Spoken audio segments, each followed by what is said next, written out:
Now, women are being brought in to help fix Rugby League's image, with clubs told to appoint at least one female to their boards. And to discuss this and more, we're joined by therapist Karen Phillip and, for the very first time, journalist Tracy Spicer.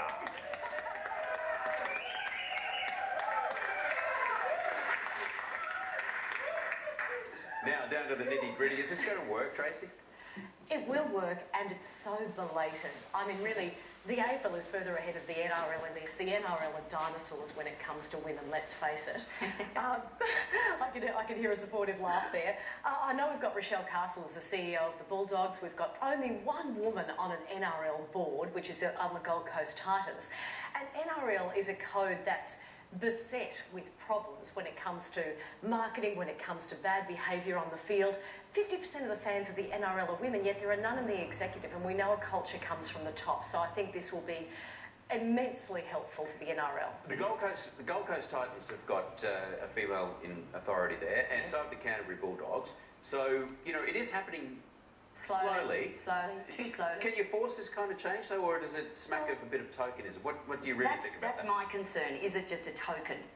You know, is there a token woman there to satisfy the community? And that's what I'm hoping it isn't. As long as they get the right people, and I don't mind if they're male or female, but the fact is that, as Einstein said, you keep doing the same thing over and over and expect a different result, we're insane. Yeah. So we've got to do something different to get a different result. And if it means bringing the right women in on these boards, then by all means, let's just open it up and bring a lot of them in. I don't think just one. I think they need more. But I don't think it's tokenistic. I mean, boards have traditionally been filled with mates of mates who play golf together and do business together. So let's just open the doors to more diversity. And that's been shown to help the bottom line of any company. Oh, absolutely. Absolutely. So, you know what? One of the great strengths of the AFL has been, it's always, right from the first ball bounced, it's always been very inclusive with women and families. Yes. And you're possibly right about the NRL. They've done a lot to change that. But maybe this is another. Look, the AFL is, as you see, is by far in advance of anywhere where the NRL is, and we've had continual problems with the NRL. We have. Everyone knows that. So we've got to do something different. This can't continue. And 50% of the fans pretty much are women. That's right. Yeah. All right. Well, moving on. A Queensland police officer has been labelled a tool and arrogant on a controversial Facebook page that claims to expose police brutality. Karen, what do you think? Should police be named and shamed on social media? Look, I think we're going to find 50% of the community for and 50% against. I counsel a number of police officers and I know how hard it is. I think this is a bit of a witch hunt. And sure, there may be some police officers out there that are doing the wrong thing, but I think that's a really small minority. They're there to serve and protect us. I could never be a police officer. I could never do their job. What they have to face on a daily basis, going out to work of a day, not even knowing if they're going to be making it home that night, let alone injured or attacked. No, I just don't agree with it, I'm sorry. There are some rogue police out there, obviously. There are some. Most of them are doing a fantastic, difficult job. Does this erode the respect and authority that they should be given, or we just got to get used to the way social media is changing everything? I think we have to get used to it, and I'm afraid I disagree with you entirely on this. Certainly there is an element of vendetta on this Facebook page. The guy calls himself Roger Rogers, and he does have an axe to grind. But there are some genuine images of police brutality on that site that wouldn't otherwise be exposed. I mean, look at the Jamie Jackson case after the Mardi Gras, earlier this year. Those charges were eventually dropped against him, even though people said he provoked the police, and that police officer is now on desk duties.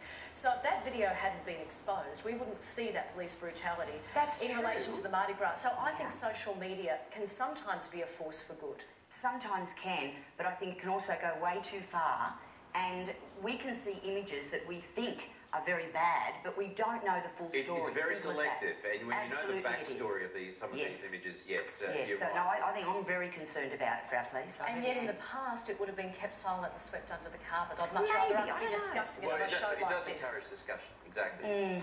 All right, now, finally, to raise awareness for SIDS, we've been overcoming our biggest fears.